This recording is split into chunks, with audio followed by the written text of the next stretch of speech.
just hit record Yeah. so I don't forget. And then I really appreciate you being willing to do this show. That really makes me happy.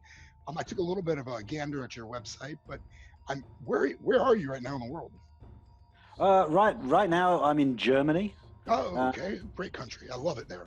yeah. Oh, you've been to Germany? I spent a year of my youth there, so it has Uh-huh. very fond memories. Where are you in the country? Well, in a city called Karlsruhe. I'm not familiar with it. Okay. Were you, by any chance, over with the armed forces? I was, where my father was stationed on the Rhine in a little town Yeah. called Wertheim. Okay. Oh, right. Okay. I was going to say that a lot of American service people know Kaiserslautern, or known as K-Town. K Town Um, is familiar only through history, though. I've definitely heard of K Town. okay. Okay. Okay. And Würzburg was another big one for us as well. We went there Yeah. all Yeah. the Yeah. time. Sure. Yeah. Back in 84, 85, 86, there was still bomb damage. I don't know if that's still the case today. No, no. There's the occasional new bomb damage. They're continuously digging up old unexploded bombs from the Second That is World War. crazy. That's insane. Yeah, yeah, yeah. There was a couple of months ago, they had to shut down the middle of a major town. 20,000 people had to be relocated for 24 hours. So, yeah, they're still feeling the consequences, but there's nothing really visible above ground anymore. Germany is one of those places for me. I established myself as a storyteller there, I think, at 8, 9 years old. Just I Oh, loved the wow. forests and seeing towers and the Uh-huh. castles, and I couldn't Right. understand a damn thing anybody was saying. And the bread with the little sausage and the mustard was, I have never tasted anything better in my life. And I eat all types of food, not just that Yeah. thing. It's just magical. But what are you doing in Germany? Well, yeah, that's a very good question. I'm working here. Um, I come from the UK. You can maybe hear that from my I hear accent. that. Yep, that's evident. Yeah, and I started off my career. I have to give a little bit of a long story here. Started off my career studying at university for mechanical engineering to be a design engineer. Started working as a design engineer in the UK, but then shortly after that, so after 5 years in my first job, I decided I wanted to change, have a change of scene, change of pace, move to a new company. And one company was very interested in me and said, "You're a great candidate. You're exactly what we're looking for. But because this is a sort of junior management role, would it be okay if you did a couple of years in Germany at headquarters, just to understand the corporation and to with a view to come back to the UK to be a manager in the future?" Yeah. And I was young, and I was full of hormones, and I thought, yes, this is it. Let's do it. So I moved to Germany, dragged the whole family along, um, wife and child at the time, daughter. And after the 2 years, they offered me a permanent contract in Germany. And I said, I thought there was this thing about me moving back to a management position in the UK. They said, well, yeah, well, we're offering you this permanent position because we don't want to lose you. I said, yeah, but you won't lose me if I move back to management. Oh, yeah, yeah, we decided to shut down that facility. Uh, you got saved. You got saved. So, yeah, yeah. Tell me what does a design engineer do? Well, what a design engineer does is, well, we can look at this at lots of different levels. At the very practical level, what they do is they um, think up new ways of making things and new things to make, and then explain to other people how to make them. Um, that's a very, very dumbed down version of it. If you go right to the other end of the philosophical argument, an engineer, a designer of any kind, has the function of improving the world. Now, Oh yeah, some are definitely. some are some are better at that. Some are worse at that. I was kind of fair to middling. I was not so terrible, but I wasn't necessarily one of the best. Um, but it was something that I was unusually set on doing from quite a young age. I was still really early on in my schooling, and I already knew that going in that direction was going to be the thing I wanted to do. I wanted to design, invent new Right. things. It's interesting. And Now you're a writer, though, aren't you? well, part time, yeah. Are you still I'm design? Are you still an engineer by trade? Are you still no, working in no, the field? No. no. I'm in sales. I've moved into business to business technical sales. I did that a few years ago, so I'm still connected to technical product, but I'm not doing any real designing in my day job at the moment, which is kind of one of the motivations behind me moving into creative writing as my side gig. So Um, you just decided you're going to creative write. That's pretty cool. Well, yeah, again, it's something that took a long time in the gestation. What's I that like? was A lifetime, or have you been playing with this since well, a child? Or I mean, how's your journey to creative writing? I mean, it's interesting because I talk to a lot of people who are engineers at one point who go into right, writing eventually, whether they yeah, retire or they doodle while they're working. You know, it's something there's uh. something about men like yourself who has very very logical brains, and they kind of turn it off and they can all of a sudden do the creative thing or something like that. It's Well, fascinating. well, the interesting thing, just a side note on that, um, analytical minds tend to be some of the more creative minds. Um, and the reason for this is because counterintuitively, perhaps, you'd think an analytical mind would be very rigid, very strict. Um, However, to solve problems, to analyze things, to find new Hmm. information, sometimes you have to be able to switch off your own stereotypes, your own intuition, and take an alternative viewpoint to something. And I think that's probably the skill that then leads on to being creative, for instance, in arts. I also know many engineers who they have a hobby of painting or drawing or Yes, composing I would music. imagine that's very abstract. Just letting your mind go with that. I'm Mhm. totally with you on the disassociation of writing, being Yeah, able to pull yourself away from it emotionally and be able to observe mhm. something imaginary, right? As a character is, and you're making it up Yeah, as you go along, and you don't want to put yourself into it. You want that thing to be able to stand on its own. So you have to pull yourself back and decide absolutely. things for it. Yeah, that's a really great way to look at it. I've never really thought about it like that. Yeah.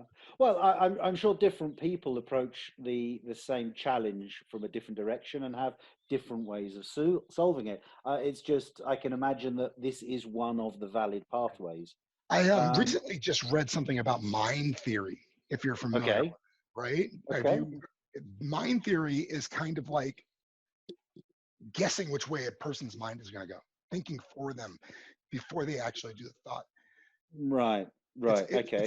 it's a very, I mean, they say that people who read a lot and write a lot have this innate skill inside them. Mhm. Yeah, yeah, I can see that. I can see that. I That's interesting you say that because that's something that comes to be very beneficial. For instance, in the current role that I have in my day job as a Sales. sales, Yeah. Yeah. um, you have to be able to place yourself in the position of the person across the negotiation table from you. What will make them say yes? What do you sell Yeah. now? Do you mind if I ask you? You know, no problems. What I currently sell sounds quite mundane. I sell filters. Um, I've spent a large part of my career, both as an engineer and as a salesman, selling components for heavy goods vehicles, so Class 8 trucks, that sort of thing. Hmm. Various different bits, different companies. Currently, I'm not working with automotive. I'm not working with truck customers. I'm selling uh, air filters, oil filters for industrial equipment. It's interesting. Filters. I mean, that's been in the news lately too, hasn't it? With the oxygen machines and whatnot. Yeah, yeah, yeah. Not in Germany though. You guys have weathered it so well. Barely even had like a blip on the radar there. Well, you know, the interesting thing is here in Germany that everybody behaved in a very disciplined manner. there have been cases of people breaking social distancing, people breaking quarantine, but there have been very, very few of them. And that means that Germany was able to flatten the curve, as we call it, Yeah, we very, call very it that too. rapidly. Yeah. Yeah, And in addition, for whatever reason, nobody understands quite clearly why, the German medical system has a very, very effective way of treating people that have contracted coronavirus. There's a relatively high recovery rate in Germany compared to other countries. Um, so we do have lockdown, the borders are closed, there's restrictions on travel. Those are all slowly easing just now this week. It's the first easings of restrictions have started. Um, but it has been a very, very big part of the sort of social and um, communal conscience here in Germany. interesting. Yeah, I would say that you would have an easy time with the discipline aspect of it.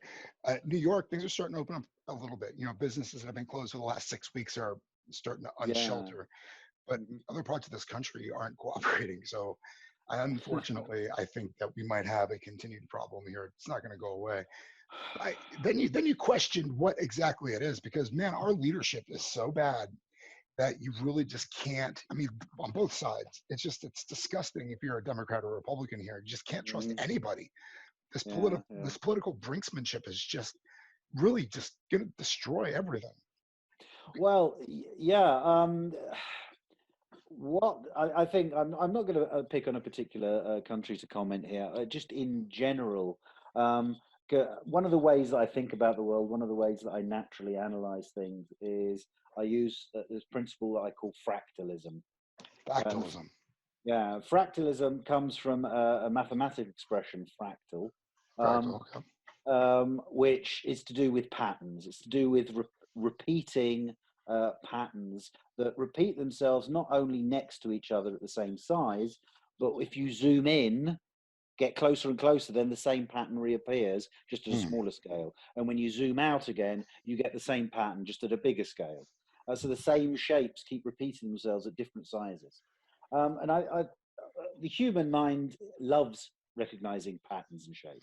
Hmm. So maybe this is just an anthropomorphic thing, but I do feel that there are lots of these similar patterns that repeat themselves at different scales. And one of the things that I find quite shocking about the current pandemic is the scenario planning that was completely absent in advance. Now, Yeah, it was there though. It was there globally. It was there. The WHO and whatnot. It's well, there's been a lot of talk. You see, that's the thing. There's been a lot of talk over the years about the principles of black swan events. These are events that you cannot predict, that you don't know when they're going to happen, and you don't know exactly what the event is going to be. You just know that something's going to happen and everything's going to change.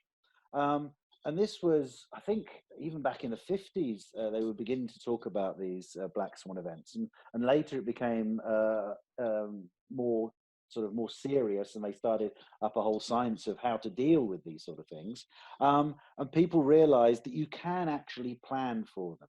You just have to keep imagining bad things happening and making sure that you've got some general contingencies in place in case a bad thing happens. Um, and I think in many ways, all of that was completely absent. It took a very, very long time, in my opinion, for people to react to what was going on, to be take it take seriously. it seriously. And the problem was politicalism. And there's this thing Yeah. that, oh, it's fake because you're trying to knock me out of office.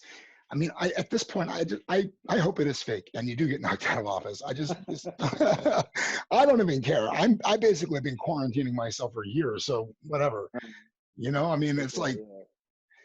who goes out to bars anymore? Anyway, Well, yeah. Many people ask me, "Oh, what are you looking forward to after quarantine?" And I say, "Oh, peace and quiet in the house." yeah, Um, right. The school. because, yeah, exactly, because you can get everybody out. You're on your own again.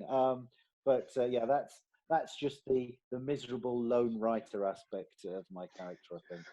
But Which yeah, it's interesting though, as a writer, talking about black swan events. I read the best book called 3 Seconds Later. I think it was called 3 Seconds Later, about uh-huh, uh-huh. an AMP attack. that knocks out the power grid. And Okay. it's just about the events that occur right after that happens. The central character's like, oh, the power went out, and the power never comes back. So it's about this guy surfing that kind of world, and it's scary. I mean, it freaked me out so bad I had to make my wife read it. So you got to read this book.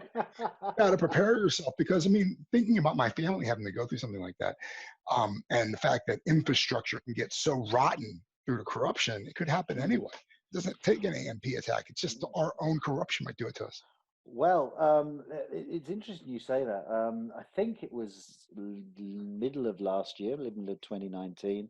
The German government actually repeated and renewed, and it was very interesting. It happened just before this whole pandemic thing. They renewed their advice. This isn't a regulation. This is just advice to the citizenship, to always have sufficient supplies for 2 weeks to sustain yourself on your own. On your You should own. always, yeah. You're, So you're if talking about a gallon of water a person a day for 2 weeks. It's 14 times. My family's four, so it's yeah, 14 times four. Whatever the math is, 36, 56. yeah, 56 gallons of water I have to keep in my home somehow. And that's if everything just snaps off immediately, then I'm screwed. If there's yeah, like a few weeks of, hey guys, why don't you fill up the bathtub? Why don't you fill up the mm, garbage mm, cans or whatever? Maybe we'll be okay. But yeah. if it snaps, everybody's dead. You know what I mean? Well, yeah, yeah, exactly. And you talk about an EMP attack, about something that humans do to humans. Um, Interestingly, there is something very, very similar to that, actually more powerful, which has happened to the Earth in the past. Volcanoes, right? Or you don't No, know? no, no, no, Oh, no. I'm talking about something else completely. oh, okay. Um, uh, they're called, and it's funny that the name is so similar, mass coronal ejections. Oh yeah, definitely. I never think of the sun, but there's this dangerous thing happening up there, spitting out Yeah, plasma all the time or whatever. yeah. And Radiation. yeah, I think there was a near miss last year. I've heard, yeah, Um, they've been scared because it's in an active cycle now, I think. mhm, Like it's mhm. real active compared to what it's been over the last, I don't know, 300 years. Well, well, no, there was, I think, yeah, maybe 300 years ago. No, probably not far. Maybe 200 years ago, there was an event we got struck, um, and it was so powerful that it across the US, for instance, it burnt out the telegraph lines. Yes, I've That's heard how this. much. I've heard That's how much this. electricity it put into our atmosphere. Uncontrollable electricity. It burns out the telegraph lines. Now, back Makes then, it makes no sense that we're a conscious species. It really honestly doesn't. I mean, what have we had? We've had 300,000, no, what is it? A few million actually. Is it 5 million years of development to get to this point where we're able to launch rockets out of our planet? I mean, yeah, we're basically just doomed anyway. It's just a big joke of the universe. They gave us the ability to recognize it before uh-huh. in the face with the rock. It's just why. That to Yeah, me, as a writer, that really is what propels my creativity. Is why the hell do I have the ability to recognize my situation on this planet when I can't do a damn thing about it? Can't fix mm, it. We're hurtling towards a black hole anyway. yeah, I yeah, mean, yeah, yeah, everything that I'm developing will eventually be gone. It doesn't matter if I turn out to be Shakespeare or not. Everything Shakespeare developed is going to be yeah. gone. It's Hmm. just the fact that it's completely pointless at the end of the day, but you still create. Yeah, that You that still do it. You still wake up. You're still motivated to do something with it. well, this is interesting. I always think about this, about a little saying that I've invented for myself, um, which is that life is a local reversal in the entropy vector. Now that sounds quite scientific. I don't know if you can follow that. Well, Um, entropy but is what it's the rebounding of energy, or is it the Well, yeah, entropy. Yeah, it's actually quite a difficult thing. Even very clever scientists struggle to explain what entropy is. You can think about it as the quality of the universe, the goodness of the universe in terms of physics, not in the terms of good and evil, about the but in the energy terms production of the suns and their ability to produce what they produce to make the thing, exactly the the gravity and the whatnots. you can think about it as how much potential there is to get things done. Now, you do It's get a great things way to look at done. it. Yeah. You get things done because you move energy from high potential, so the middle of the sun, to low potential, the vacuum of cold space. Mm. And as entropy increases, the difference between the peaks and the troughs reduces. So the ability to get things done reduces. So in the end, the idea is one of the theories for how the universe will end is this so-called heat death, where everything turns out into the same grey mush. There's no Just difference in temperature. There's no fizzles difference out. in energy. Yeah. So everything just stops. Um, The funny thing about that, though, is if you've ever been in camping and lit mhm, a campfire, you know that, they never really go out unless you deliberately kind of put them out. Because, I mean, those sparks will fly and they'll catch someplace else. I mean, the Big Bang is an interesting idea, right? But we mhm. know that it didn't come from nothing. It had to been something. So the idea of what we have here might end eventually, but it could spawn something else. I feel like this thing that we are in isn't just necessarily yes, there's a monumental occasion that happened and now we're here, but I think other Uh-huh. monumental occasions happen all the time.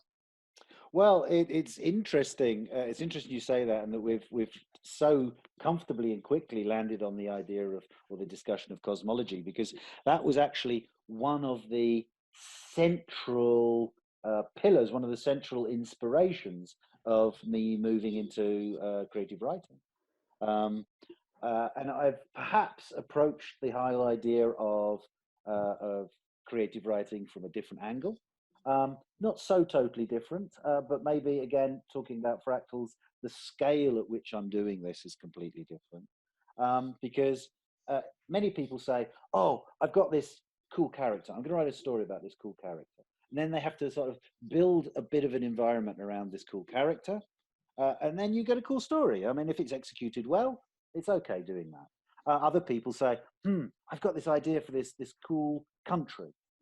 And so I'm going to tell this story about this country, and I'm going to populate it with people, and they're going to have a bit of a history. And I'm going to leave this fuzzy border on the map because outside this country, there's just other stuff. Just trust me, I'm the writer. And that's again okay. There are lots of people who've had a great deal of success doing that. And then you can go up a scale, and you get to things like Tolkien, who developed not only a whole world, but also a bit of a history, a bit of a cosmology to go with that world.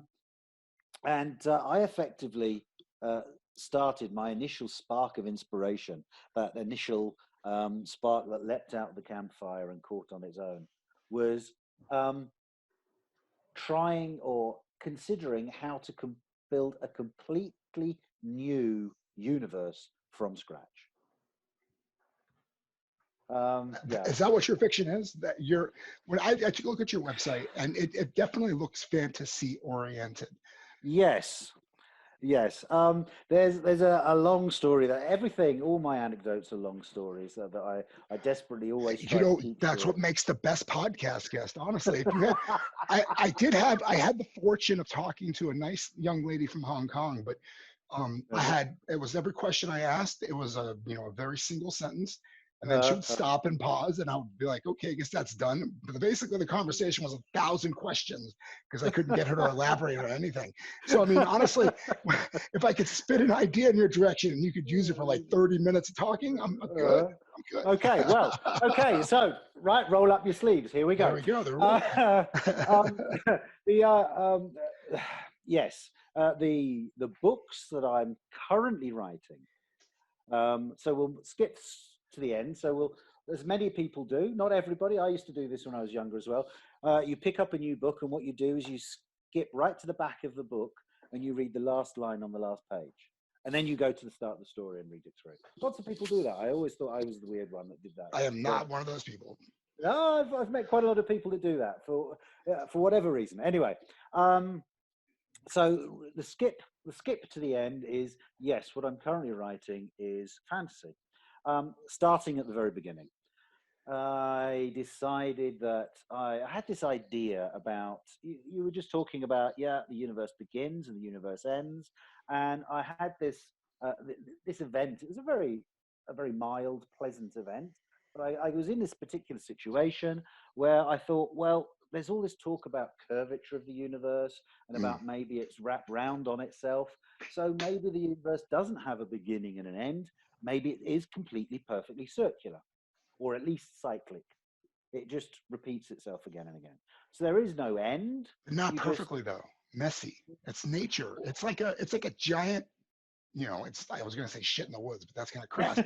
It's just something that happened. It's not a pretty thing, but I'll just use the shit in the woods analogy because it yeah, kind of works. From out of that shit comes the most beautiful bits of nature, the flowers and the bushes that have exactly. plants and you can eat them and blah, blah, blah. I mean, it's just amazing. The universe sucks. I don't want to go there. I don't want to travel from this wonderful bubble of warmth and perfectness to go to Mars and suffer and potentially die for no reason whatsoever because there's nothing there. I mean, there might be stuff in the lava tubes or whatnot, maybe, but I'd Yeah. seriously doubt it based on how nature works. I think there are rules. I think you can look around and you could say to yourself, these are the rules to how life works. And if it doesn't Hmm. function like this, I mean, within parameters, right? I mean, we have Yeah. extremes on this planet. There's a pool of disgustingness in Ethiopia that nothing can grow in. It's toxic. Yeah, I read about that. Yeah, yeah, I yeah. mean, there's a point on this planet where you will not find life. You can go to Antarctica and find life. We're there. Uh-huh. Humans are there. There are bacteria. There are Mm-hmm. forms of life that have developed and killed and died and whatnot over there. But Yeah. there are extremes, and I think that works. Yeah, yeah, and that's exactly the point. And I started off with this idea about this perfectly cyclic universe, and then that was actually my very first analytical self-criticism. Well, wouldn't that make for a really boring story? Yeah, Because effectively, once you've read the cycle once, you don't have to read it again, and yeah, once you've read it at one scale, you don't need to read it at a different scale because you know it's just going to come back to the beginning. yeah. So it was. I started thinking how to make it messy, just like you were saying. Um, It's interesting. and I talked to a guy not recently. This was like a couple of decade or a decade ago uh, about death and how the universe is so cyclical that eventually, we'll probably have had that conversation a million times. And I basically at the end of it told him it didn't matter because we wouldn't remember it anyway. You know what I mean? absolutely, yeah, It's yeah, all, yeah, if you're starting from the beginning, the synapses are starting from the beginning. So it doesn't matter if it yeah. starts over again. Enjoy this Mm-hmm, ride. mm-hmm, Yes. absolutely, Isn't that the absolutely. point? So, I had this idea for this. It's basically science fiction story. Okay, but not perfectly cyclic because that would be boring. Making it slightly a bit messy. Um, and over a period of something like 25 years, Wow. I nibbled away at the corners of this idea from different directions. And what I tended to do at the very beginning, I was just having little flashes of inspiration. I'd write down a few words, a sentence, a paragraph. In fact, on certain occasions, I've got notebooks where I have on a whole page, there's just a single word in the middle of the page. Huh. And okay, that was obviously some thought that I had at that time, something I wanted to develop, something that inspired me, but right now it's meaningless. Anyway, so I started off gathering these scraps of idea together. Um, and then after a while, I thought, no, I've been doing this for long enough. I should actually try and turn this into some kind of a story. And I began writing a story, which I personally enjoyed writing. However, it didn't take me very long. Yeah. It didn't take me very long. It was it was only a couple of chapters. I only got a few pages into writing it, and I thought to myself, "Stop, man! This isn't going to work. It's not going to work because it's a bad story. It isn't going to work because you're not very good at the craft of writing, because that's something that can be learned. You can acquire that. It's not going to work because what you're writing is not going to make any sense to anyone." And now this isn't along the lines of, oh, it's so wild and wacky that it's going to be so odd and peculiar that people won't associate with it or can't kind of understand what's going on. Yeah, I It got was you. actually, it was actually something quite different, almost the opposite, in fact. What I wanted to do was write about quite mundane, everyday situations. I wanted to write about very plausible, near to us people, people that we could associate with, people that we could understand and appreciate, that we could empathize with.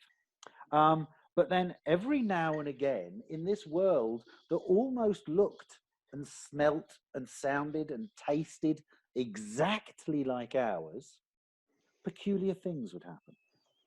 Almost at random, if you didn't appreciate that in the background, I built a complete universe from scratch that had slightly different rules to the way it worked. Um, and I thought, well, okay, so maybe I need to write a book that's just like going to be a textbook explaining this background, and then the story in the foreground will make sense. And I thought, no, I can't do that. That's just going to be, nobody will read a book like that, and it could, ruin your chances of publication. So I thought about it for a while, and I thought, I know what I'll do. I'll start the story at a different place. So I'd start a new book, and I'd start writing, and I'd get a few chapters into it, and I'd think, stop, this isn't going to work. People won't understand what's going on. It's still too odd. And I went through this many, many times. I've got the initial stubs of maybe 5 or 6 books. And then I thought, this isn't working because even if it is a messy circle, even if it's more egg-shaped, or maybe it's got a corner and a bit missing, you're doing the same thing again. You're picking a different point on the circle, starting the story there, but it's a circle, and there's always bits before it that the reader won't know. And so I decided to employ another law, another lesson, another principle of operation that I've acquired in my life.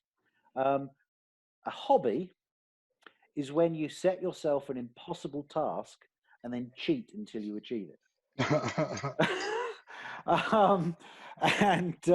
So I decided, right, I'm going to have to cheat. I'm going to have to do something that breaks my own rules that I'd set up for creating this universe and telling this story, that actually contradicts my own rules, but gets the job done in a very sort of engineering, pragmatic way. It doesn't have to be perfect, but it does have to get the job done. And I thought about this, and effectively what I ended up doing was saying, if we've got physics in the background that people don't understand, if we've got science and technology that people aren't aware of, why not pretend initially that that's just magic? And people will be honestly, for God's sake, you could have a guy who doesn't know the science anyway, right? Like the garbage man who empties the trash and vacuums the carpet. He's interesting. He's John McClane. You put him in a great story in a universe that doesn't make sense to him because it's all magic. How's the elevator work? Magic. You press the button and it comes. How's the stove work? Magic. Turn the thing and it turns on. It cooks my food. The guy doesn't know anything except for how to clean a carpet or whatever it is. I mean, that's how you tell a story. If you're blind, you use a blind character, right? I mean, yeah, exactly. And that's exactly the point. And so the current books I'm writing, they're a series of novellas, okay? I decided to go for novella length because I decided to also tell this story first person perspective, present tense. Now, that's something which is, especially in fantasy, quite unusual. First person, present tense. People tell you, no, don't do it. They hate it. I write in third person, present tense. I do. I don't write anything else. I might write a first person or a second person story occasionally, but I'm not paying attention to the tense at all. I might be past tense, who knows? But when I write a story, when I'm actually doing it, it's present. Well, that's perfectly legitimate. There are so many different combinations. I've seen so many excellent books, or read so many excellent books. But they love third person past tense. That's what they go for. They're like, oh, it's not, and they will tell you straight up, it's not third person past tense. I can't read it. And I don't understand it myself because I never notice it when I'm reading a book, but it is true. They're all written in past tense. Well, I think this is because, and this is interesting because I was having a conversation with somebody else about this a couple of weeks ago, and they said that this whole thing, especially about fantasy being in third person past, big books, 300,000 words, was something that was actually really started by Tolkien. Yeah, right. That's exactly how he wrote. If you read those stories, they are very kind of they're coming from the Um, lore-esque. and much of the stuff that became for that, and much of the storytelling culture, the origins of storytelling, come from spoken narration, which didn't use third person past. It was a far more immediate form, far more like first person, maybe third person, occasionally even second person. Did you say like Beowulf, like those spoken word epic Well, poems yeah. type things? If you go back even further, you I go think back to. I think Tolkien's definitely reaching into the Beowulf kind of situation. You know, he's telling the story from this kind of poet laureate stance. You Mhm, kind of see the guy standing in front of a king trying to entertain him in front of a mhm, fireplace. mhm. This is the story I have for you today. Yeah, that is true. Interestingly, however, I recently listened to an audio book, Mm. um, The Odyssey. Oh yeah, Um, I was trying to come up with the Odyssey. You asked for a moment. I couldn't get my uh, brain to work fast enough. But um, yet, that's a great example as well. The Odyssey and the one that preceded it, which is also the Iliad. The Iliad and the Odyssey yes. are great examples of these epic poetries that I Yeah, yeah. think that fantasy's striving for. They want that tone, this glorious tone, speaking to the gods. The little people have had an Uh-huh, uh-huh. adventure, and this is what occurred. That kind of situation. Yeah, yeah, and there's a lot of that, and that has all been cemented in the modern world. Modern fantasy has really followed the Tolkien route, which is in many ways quite ironic because it wasn't what Tolkien himself set out to do. His initial intention had nothing to do with writing great epic fantasy stories. He more or less created a whole genre because before him, things were far more like folk tales. They were what we nowadays call low fantasy, things associated directly with the recognizable world around us. And he was really the first one to create this so-called high fantasy, creating a completely new world separate from ours, and so on and so forth. Um, and lots of people have just jumped on that bandwagon and followed him, but he Yeah. didn't actually set out to do that.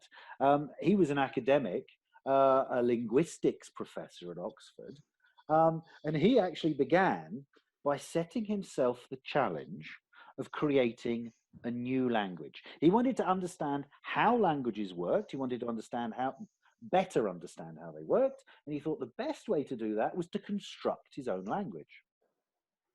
Um, and he didn't get in very far into this before he realized that this wasn't going to work. Simply creating a language wasn't going to teach him anything because languages only exist within a culture. They only exist when spoken by a particular people, a particular folk group. They Almost only at a certain time in their history too, because it changes so much as Exactly, well. Yeah. exactly. And so every time he realized this isn't going to work because it's missing the cultural element, he'd start creating an imaginary culture around this language. And then he'd say, oh, but it needs people to speak it. So he'd start creating people to speak this language. But then he'd say, but they need to live in a world. So he'd create a world around these people with this culture speaking this language. And so it grew out. It was like one of those school crystal chemistry experiments, where you Yeah. put a little grain of sand in the solution and it slowly expands into this big solid crystal. Um, and that's how it worked for him. And it was only right towards the end that he realized that what he was doing was creating this whole new fantasy thing. Was he dead Which, before the last book came out? He was already gone. Wasn't his son who well, published it? yeah, exactly. There are all sorts of notes and scribblings. I read some articles by his son, who He said just that died.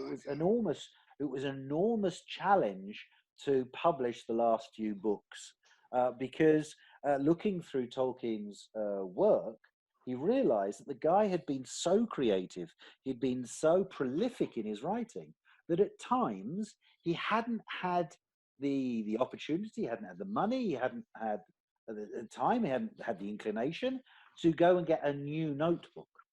So he'd taken an old notebook that he'd already filled up with writing, and then he'd rub out all the writing on the pages Oh and then no. write his new idea on top of it. Oh, Tolkien, So, you dummy. Didn't you know what you would become? I think it's fascinating. You know what else I think is fascinating? George Washington, when he died, Martha Washington burned all their letters, yeah.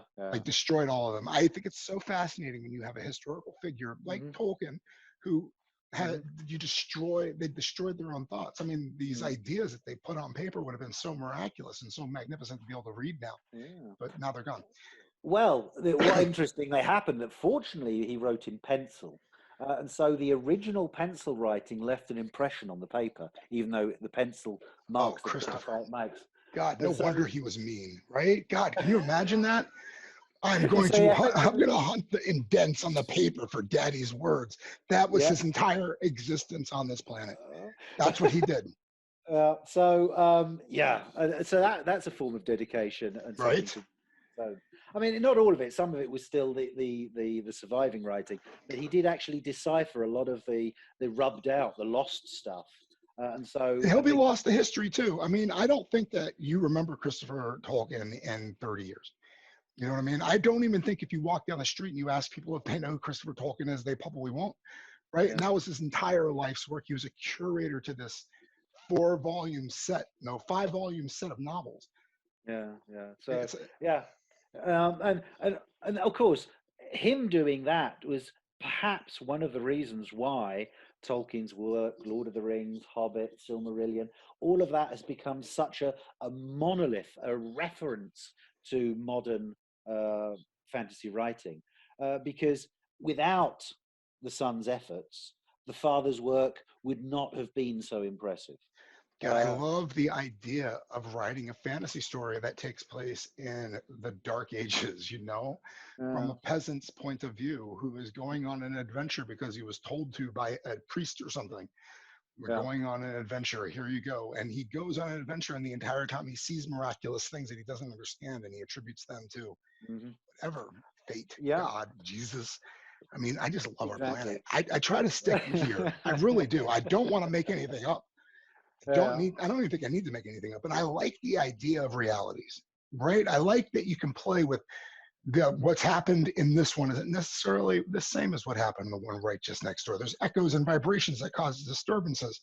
Well, interestingly, what I'd say to that is um, many people talk about, oh, yeah, multiverse, parallel realities. What many people don't really appreciate is that we truly are living in a multiverse. We truly are living with millions of parallel realities. And the reason I Billions, say that, 7, 9, right? 9 billion. What is the number right now on our planet? That's the yeah, number of because realities that are existing right now. exactly, because reality is a personal thing. Yeah. There is no central true reality. But you know Each what? one of us constructs our own reality. I had a thought the other day about this. It isn't a shared experience though. We are sharing this planet. There might be like a handful of people up in the atmosphere, whatever. We're all on the Mm, planet mm, together, sharing the experience of living on Earth. The only experiences that we really don't share with each other is being born. It's always individual. You're never born with mhm, somebody, even if you're a twin or have other siblings in the womb. You're always shoved through on your own first, yeah, get your yeah. experience or whatnot. And when you die, there might be other people that die at the same time as you, but your individual death will always be unique to yourself. But Absolutely. everything in between is shared. Yeah. Everything. I can talk to you about my day and you're going to understand it because your day is very similar to mine. Your language Mhm, is mhm. different. Your culture is different. The way that you feel about it might be a little bit different. We can get into a fight because of the subtle differences. But at the Yeah. end of the day, the sensations aren't too different. Mhm, It's a mhm, shared mhm. experience being alive on this planet. Yeah, 9 billion. I absolutely. love that. 9 billion realities, but it's all shared. So common. Uh-huh. Uh-huh. And oh, exactly the appreciation of that fact that we're all different. We all actually have our own reality. All have a different understanding of what has happened to us and what's going to happen to us. And yet we're all doing it in parallel together at the same Hmm, time without it turning beautiful. into utter chaos is Yeah. so fascinating. And that's something Well, it is chaos. It is, right? I It is, but I well, think it's that thing that we already talked about, though, that beautiful natural chaos thing, mm, because you yeah, have a piece of, God, it's so crass to say, but at the same time, it's everything. There's a piece of disgusting dog shit on the ground, and that is the beginning of everything. It's ugly. You can't plan for it. You don't know where it's going to come from. We get that will spawn the most beautiful things, and it'll spawn life. Um, and that's exactly why I decided to go for this very, very unusual and much hated form of narration, first person present. Well, wow. Um, I think that you're good doing that. I was commenting on the fact that the fantasy community as a whole has a hard time letting go of that standard for some reason. That's mm. interesting. But Yeah. yeah, Well, and the reason I'm doing it, I'm not doing it simply because I want to be perverse and contrary. of course not. Exactly the reason that I'm doing it is because there is one thing that is just about unique to first person, Mm, um, and certainly in first person present, that is central to this idea of experiencing the same world with a different reality. And that's the idea of the so-called unreliable narrator. oh yeah. And the idea that one person can be telling their story, which is only a subset of all of the information that's relevant. But because it's their story and you're telling it with empathy towards that character, it's still legitimate, even though it's not everything that maybe the reader would like to know. It's that everything about that person. And Do you, so I've are your stories? Do you write? Because I would imagine when I write a first person story, I tend to be they're a little bit looser, a little bit more comedic. You know, I mean, the individual's perspective is kind of loopy sometimes. Well, that's an interesting point you raised there because many times when people have asked me why first person present, um, where did you learn to write like that? Because in school you tend not to write very No. much in that sense either, and I say it's the so-called pub grammar. Oh. Um, and the reason I say that is because culturally I come from a background where there's lots of men meeting at bars, meeting at pubs in the evenings, drinking, and then telling each other anecdotes about Hmm. things that happened to them. Great And storytelling. it's Build that up. wonderful storytelling. And curiously, if you study it, not every time, but very, very often, it's actually first person present that they tell the stories in. They may start off with, "Do you know what happened to me yesterday?" And the other guys take a sip of their beer and say, "No idea, John." And then John says, imagine this. I'm walking down the street and this woman walks up to me. And that sounds perfectly natural as a way of telling a pub anecdote. First person present, but you don't realize that's what's going on. She walks up to me and says, and so it goes on, and it's all because what the narrator, the teller of this story is doing is trying to set these other people exactly into this situation in the past, Hmm. so that they experience it with them as if they'd been there at the time. Um, and that's something that I grew up with. Um, That's so and fascinating. The pub talk. I mean, I don't go to bars. We uh, don't have that here. Bars are, I don't know. There's a history, but at the same time, it's not magical. You know what I mean? It's not a yeah. camaraderie thing. It sounds like if you go to a pub, you're gonna meet a bunch of dudes. You're gonna sit there and you're gonna talk. They're all family men. They're not Uh-huh. looking to hit on ladies. They're not there to buy anybody a drink. They're just there to drink a beer and then go home to their kids and their wife. Yeah, this is because this culture that I grew up with is not necessarily it's not a pub is maybe not the right word for it. Around the area that I grew up in, there were lots of coal mines. There was lots of physical labor, and because of that, you had lots of what were called working men's clubs. Mm. They were basically pubs, but they were closed. You had to pay your membership. You paid your whatever it was, penny a week, I think we which called meant them social clubs in this country. yeah, exactly, yeah. There's social clubs and they had working men's clubs as well. These were two different things. And there's sometimes a bit of a rivalry between them in the same town. And the idea was that if you paid your penny a week to ensure that this was legally a private club, then you could get your beer from the brewery cheaper than Huh. if it was a public house. That was the whole idea. So they paid their penny a week and then they got their beer half price. And these people, they were all people that grew up in the same village. They went down the same mine at the same time. They were very, very close knit communities. And also, this was in Wales, and the Welsh Wales. are the Celts are known for their storytelling. And so this was something I simply absorbed. Um, Do you speak Welsh? no, my father's English. I was actually mine was, so I was born in London, grew up well, I was 13 when we moved to Wales. Um, so we moved from this mega metropolis to arguably the world's first mega metropolis. We moved from there to a small village in the hills with about 200 houses and about probably So 2,000. do you live in Germany? Where do you live in Germany? Is it a big industrial town, or is it a kind of quaint village? No, well, Karlsruhe is a small city. A small So city. it's about 300,000 people. It's if you can imagine the map of Germany, it's kind of Germany's got the little bit sticking out the top that turns into Denmark, and then it's quite wide, and it Mm. goes down quite wide until about halfway, and then it cuts in, and then there's a narrow bit at the bottom, and then there's a flat bit at the bottom of that.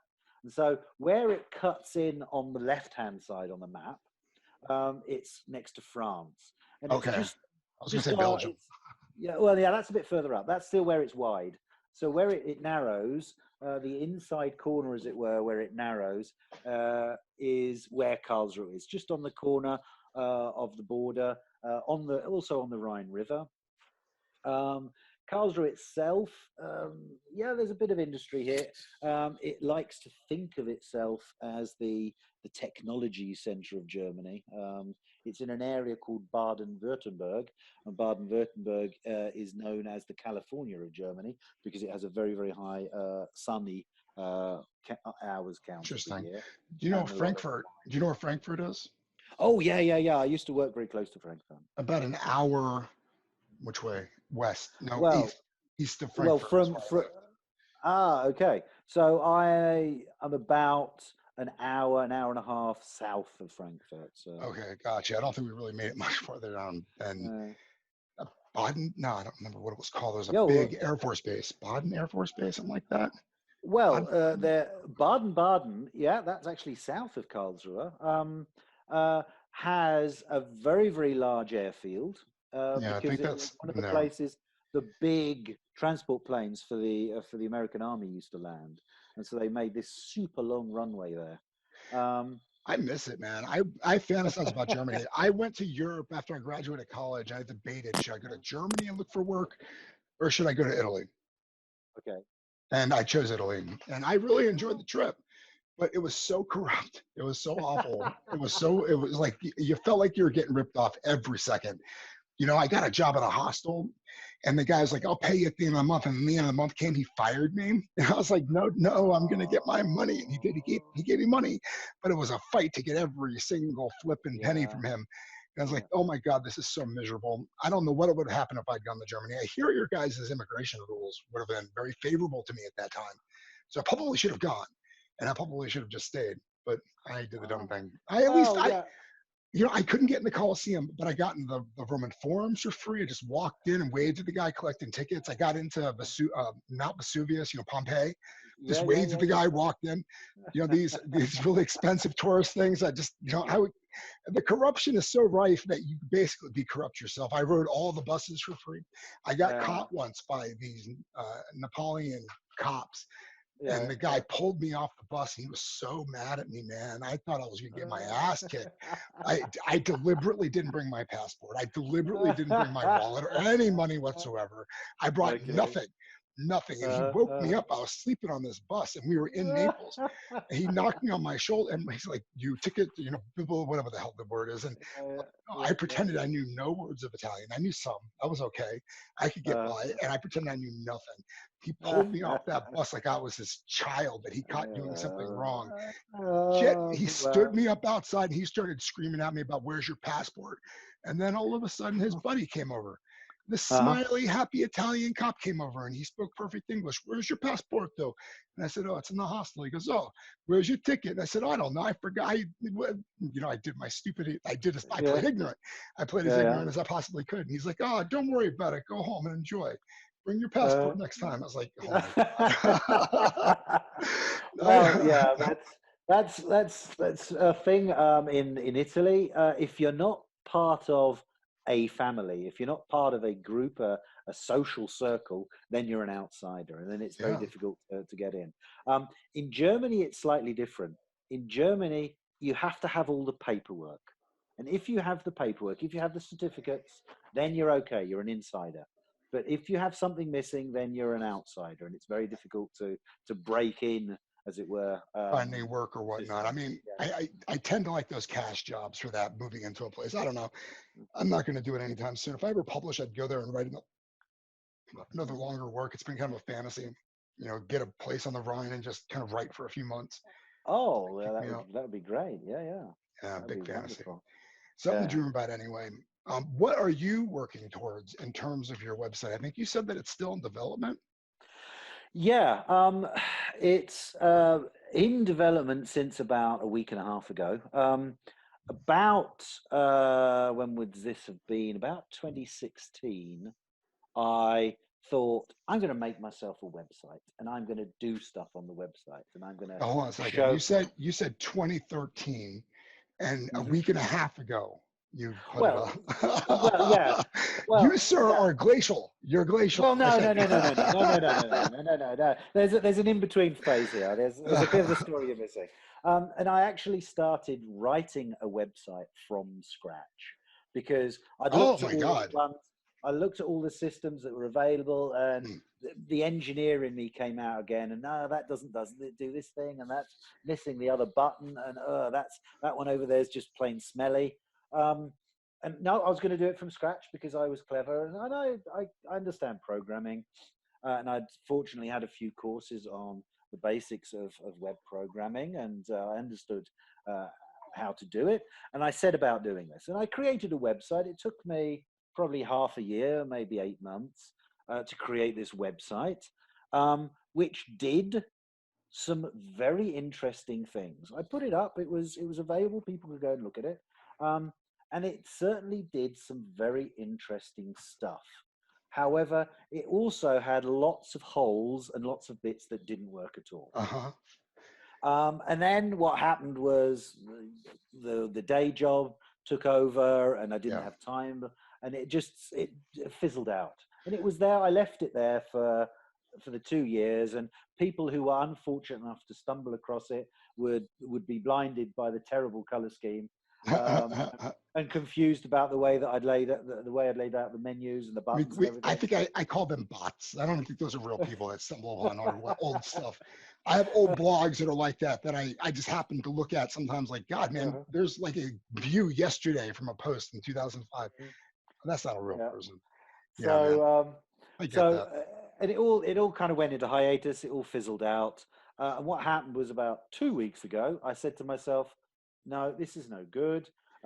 So much advice about self-marketing, so much advice about being an independent author. Puts at the top of the list. You have to have your own website. You have to have your own email um, distribution list. You have to have subscribers. You have to collect people. You have to collect a posse. That's And the this hardest part. website, It's the yeah, hardest that part. is absolutely the hardest part. And this website that I had was absolutely non-functional in that regard. It had, like I say, I was quite pleased about some of the clever things it did, but it wasn't in any way of any use to me as an independent writer, as an independent author. Well, let me ask So, you this. Obviously, you've done some research on the marketing scheme. I agree, and other people will do as well. Emails are very important. I think we're closing in on we're over an hour, I think, at this point. oh wow, I think I so. I I think did so. warn you that we were going to jabber. I'm just warning you that we're closing in on that time, and I don't want to keep you because I'm sure you have a life to get back to. Oh, Um, but what was I just saying? The website situation. Oh, yeah, socializing. How do you feel about Twitter? I mean, that's where we found each other. I find a lot of people to talk to on Twitter, and it's hard because you really can't sell to people though. Like, we're not going to be able to sell to exactly. each other. We're both writers. I mean, it's like, yeah, I'm going to look Yeah. at your book professionally. I'm not really going to enjoy anything in it because I'm going to be judging every single word that you wrote. So I'm Yeah. not really the person that you're going for. You're looking for, the people that are going to Well, love it, that want the warm yeah. bath of your words. I must say the writing community, hashtag writing community on Twitter is wonderful. It's a fantastic bunch of Phenomenal, people. yeah. You get Very you get the interactive. A lot occasional of you get the fun. occasional bad apple in there, but Yeah, most I of the people guess. are absolutely wonderful. A lot of fun. And I'm very active there. Not because I think I'm going to be selling my books, just like you said.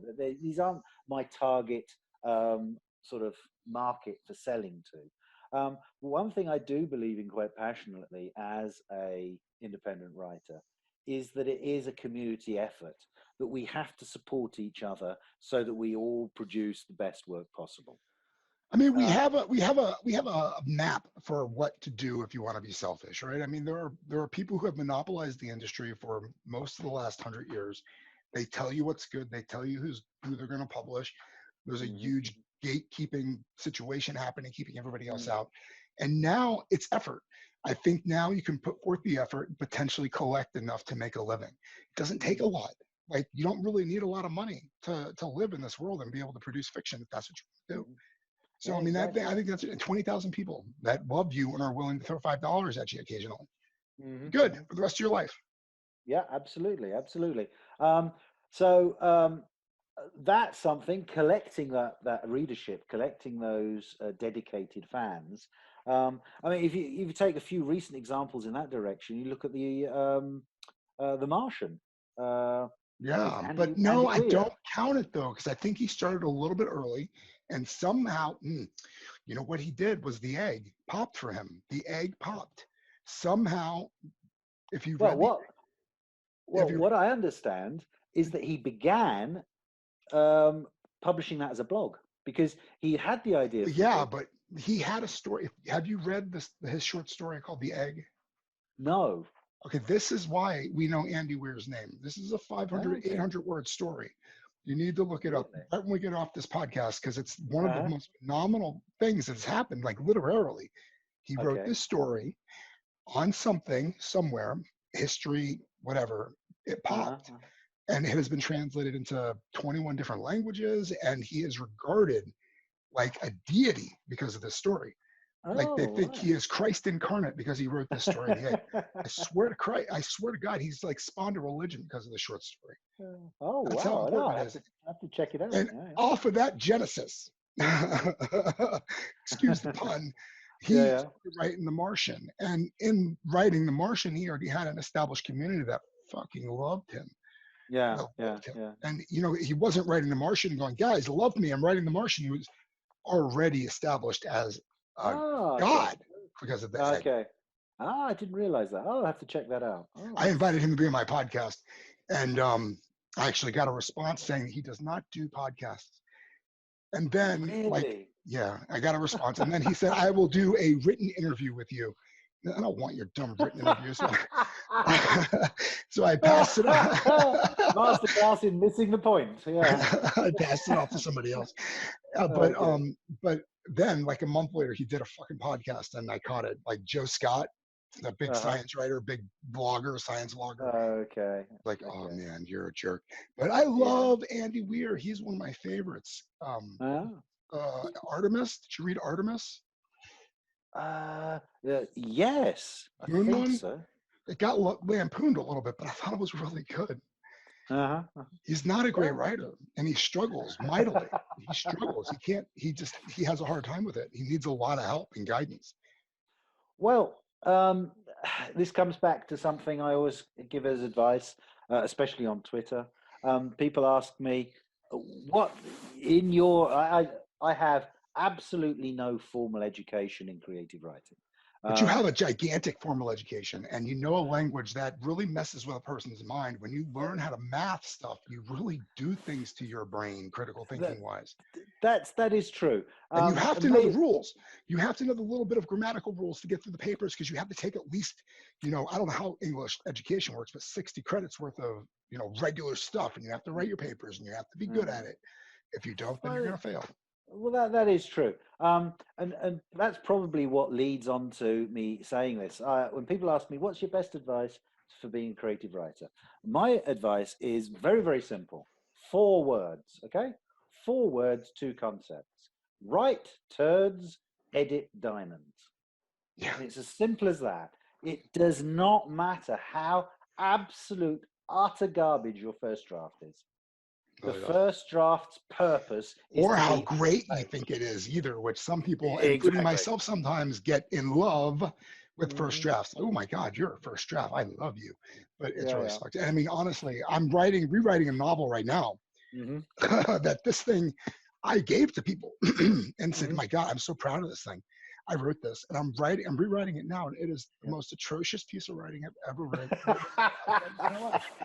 It's embarrassing how many mistakes I made and how Yeah, bad I was like, I remember writing the sections going, okay, just hurry up and put a part here and move on. And yeah. I'd read that part again and go, oh God.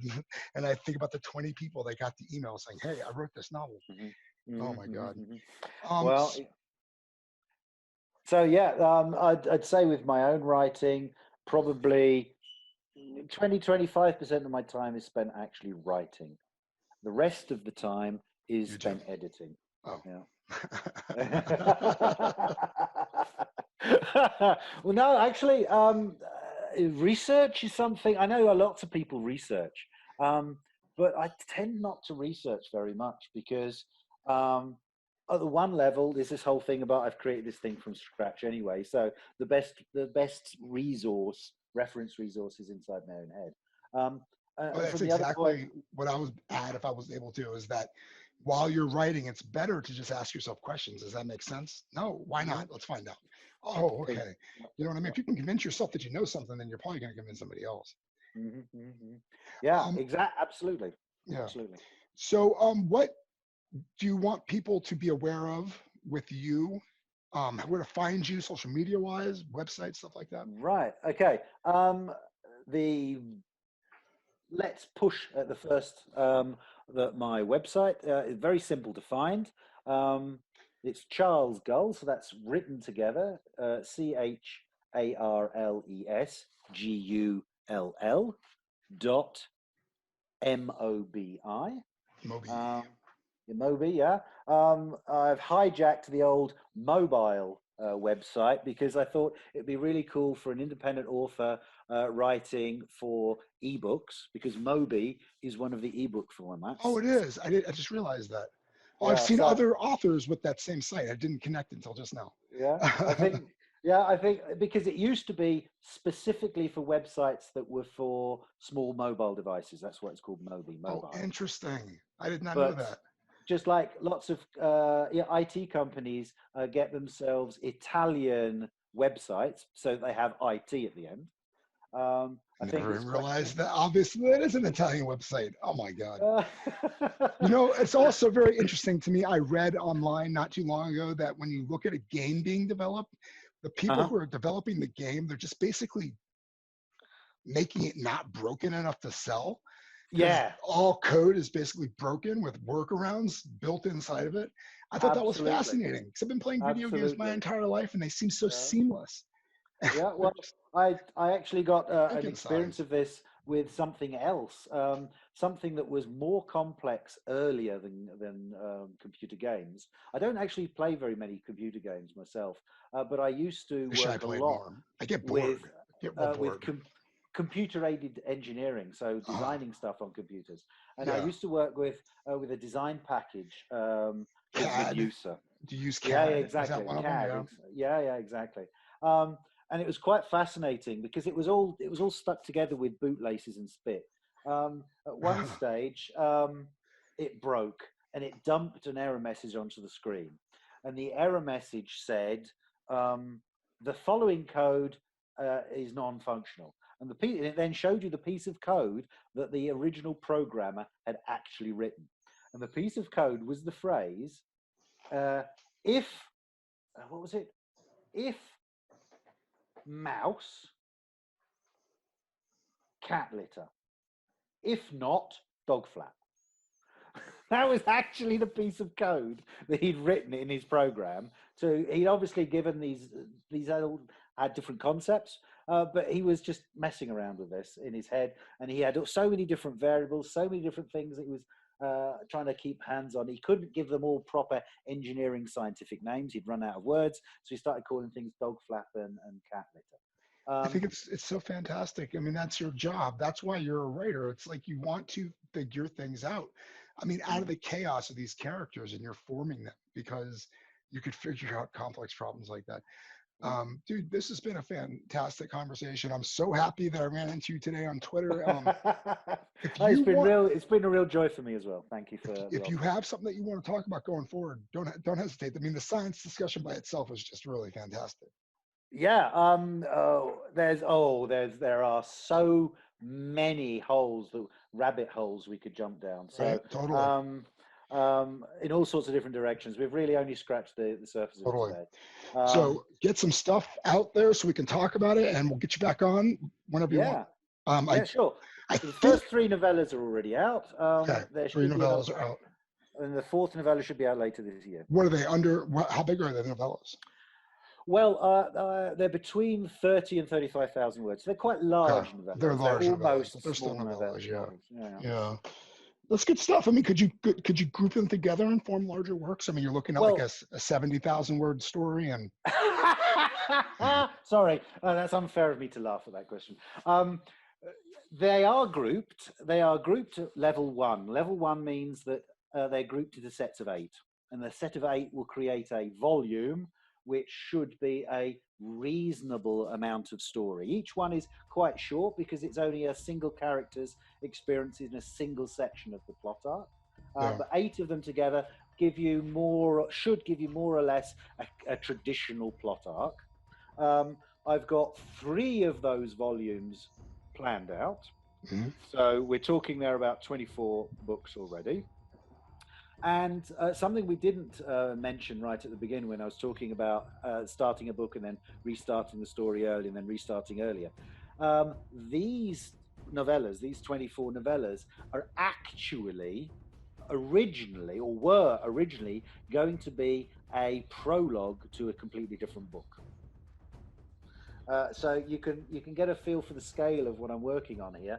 At my most recent estimate of all the books and all the titles and all the arcs and plots and stories and characters, most recent estimate put it at about 3.5 million words total.